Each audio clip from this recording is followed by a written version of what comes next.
इतिहासातील आमच्या गावातील इतिहासातील नोंद होण्यासारखं आहे।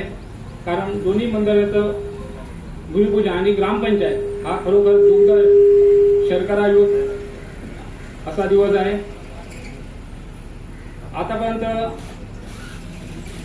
मी ज्या 95 सालापासून मी राजकीय क्षेत्रात कार्यरत आहे आणि आतापर्यंत एवढा मोठा निधी आपल्या गावाला कधीच मिळाला नाही। आणि हे काम करत असताना सन्माननीय महेशजी सारंग यांनी 2005 पासून ज्यावेळी सरपंच बसले त्यापासून या गावामध्ये मोठ्या प्रमाणात विकास निधी यायला सुरुवात झाला। त्यामध्ये घरकुल असतील, नळपाणी योजना आहे, वैयक्तिक ज्या लोकांचे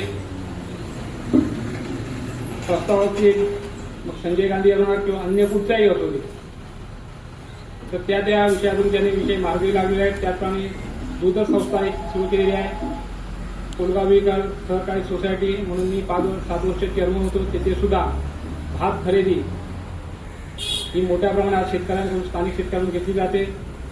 तसेच स्थानिक शेतकऱ्यांना वेगवेगळ्या तऱ्हेचे उपक्रम राबवून त्यांना रोजगार देण्याचा सुद्धा त्यांनी प्रयत्न केला आहे। आणि तसेच जिल्हा वार्षिक नियोजन मधून जेव्हा ते सदस्य होते त्यावेळी ग्रामपंचायतीला 21 लाख रुपये निधी आणि मंदिराला जे त्याने आम्हाला 2 वर्षापूर्वी शब्द दिला होता की काही करून मंदिरांना मी निधी देणार, त्यांनी आपला शब्द हा परिपूर्ण केलेला आहे। त्याबद्दल मी दोन्ही देवस्थानच्या वतीने मी त्यांचे आभारी मानतो आणि त्यांनी यापुढे सुद्धा असंच आम्हाला सहकार्य करावं असं मला वाटतं। बाकी काय पुन्हा